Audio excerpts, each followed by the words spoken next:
वर्तमान समय में पत्रों की गायब होती स्थिति।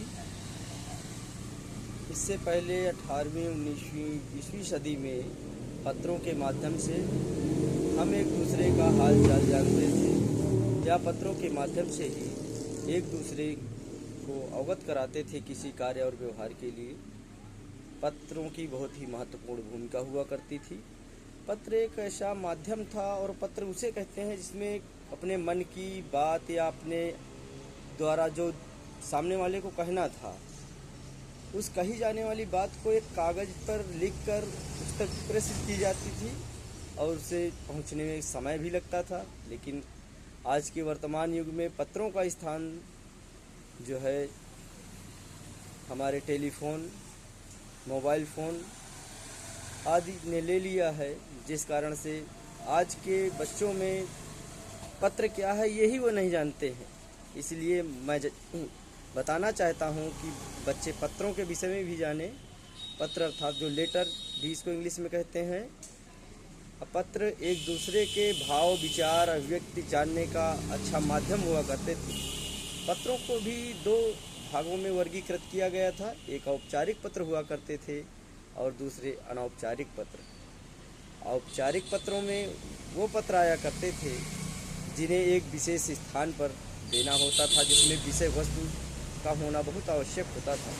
जैसे किसी कार्यालय, ऑफिस, संस्थान या प्रधानाचार्य को देना है, किसी कंपनी को देना है, किसी संस्थान में देना है, जहाँ एक पर ये कहा जाए कि परिवार या रिश्तेदारों से कोई संबंध नहीं होता था। ऐसे पत्रों को औपचारिक पत्र कहते थे। अनौपचारिक पत्र वो हुआ करते थे जो हम अपने मित्रों को, दोस्तों को लिखते थे, साथ में घर परिवार, नातेदार को उनके हालचाल जानने के लिए लिखते थे। इसके लिए मुझे याद है कि हमारे समय में भी बचपन में एक अंतर्देशी चला करता था। 2.5 रुपये और 5 रुपये का लगभग मिला करता था। उसके माध्यम से भी पत्राचार किया जाता था। और एक पेपर आता था 25 पैसे का भी, अंतर्देशी के अलावा पोस्ट कार्ड जिसे बोलते थे। उस पोस्ट कार्ड के माध्यम से भी सूचनाएं भेजी जाती थी और उसके माध्यम से लेटर भी जारी किए जाते थे, जिसको हमें लेटर देना होता था, लिखना होता था। अंतर्देशी या पोस्ट कार्ड पर लिखकर हम उस लेटर को भेजते थे। लेकिन बड़ी विडंबना है कि इस वर्तमान समय में उसका महत्व बहुत ही गिर गया है। लेकिन महत्व गिरने के बाद भी देखने को मिलता है कि कुछ ऐसी जगहें हैं जहाँ पर कि आज भी पत्रों को ही महत्व दिया जाता है।